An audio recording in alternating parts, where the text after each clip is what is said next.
The broken mirror self-realization. Rain tapped lightly on the window pane, each droplet echoing against the silence of the small apartment in Brooklyn. Inside, Maya sat on the worn leather couch, knees drawn up, staring at a shattered mirror propped against the wall.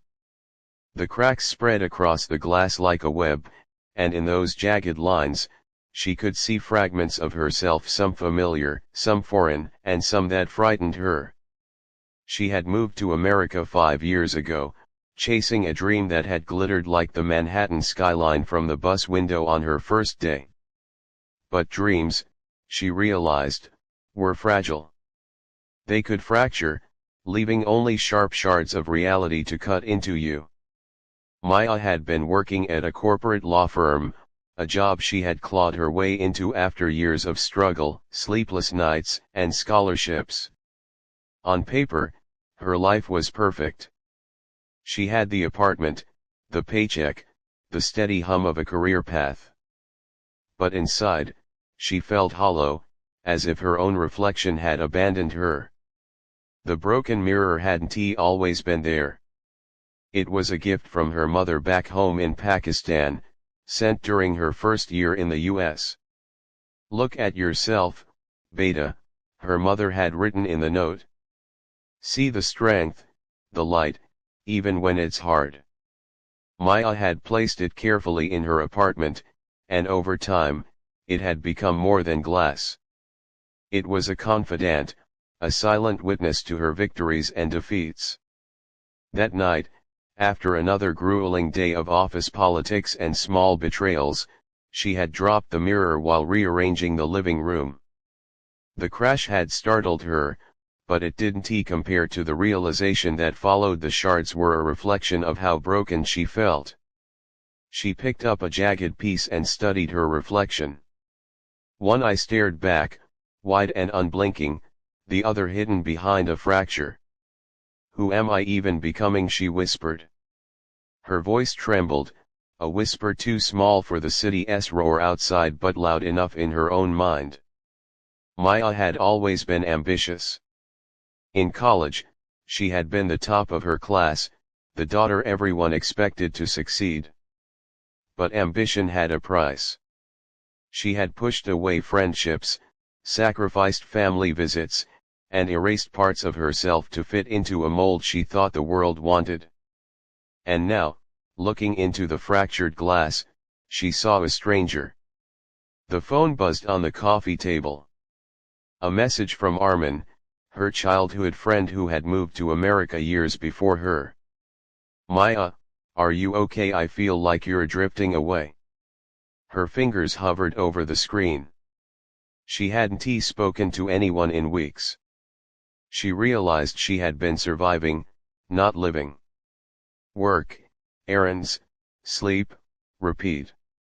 The mirror had always reminded her of who she was, or at least who she wanted to be, but now it reflected the truth she had been avoiding. She had lost herself. Maya sank to the floor, the pieces of the mirror around her like tiny reminders of her fragmented identity. And then, in the middle of her despair, a memory surfaced, her mother's voice, "Beta, strength isn't about holding yourself together perfectly. It's about knowing the cracks exist and still choosing to shine through them." She thought about her journey, the lonely nights in a tiny dorm room, the part-time jobs at diners, the countless rejections before she got her first internship. She thought about Armin, who had always reminded her that life was more than spreadsheets and deadlines.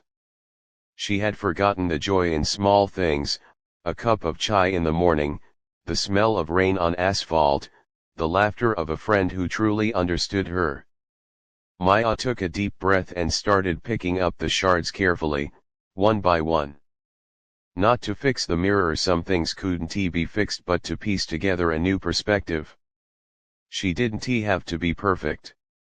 She just had to be herself. She called Armin.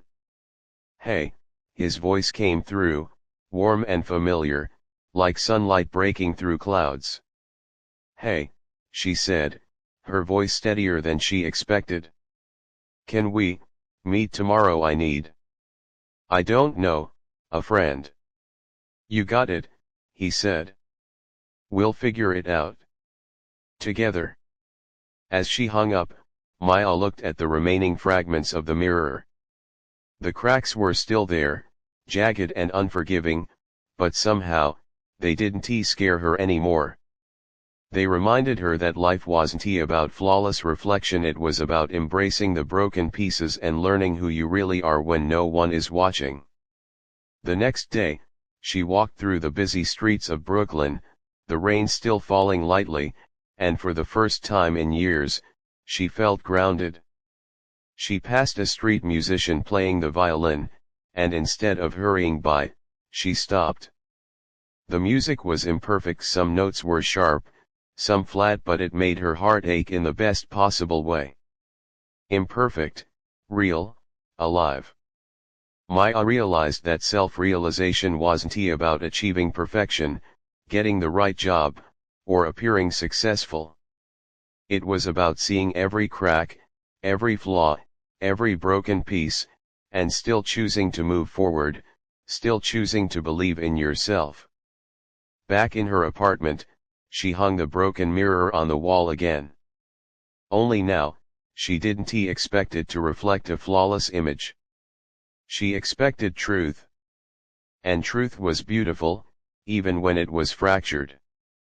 For the first time in a long time, Maya smiled, not the practiced smile she gave at work, not the polite smile for strangers, but the real, messy, human smile of someone finally beginning to recognize herself. She had been broken, yes, but broken didn't mean defeated. Broken meant human. And that was enough. The mirror would always be cracked. But maybe, just maybe, the cracks were the point.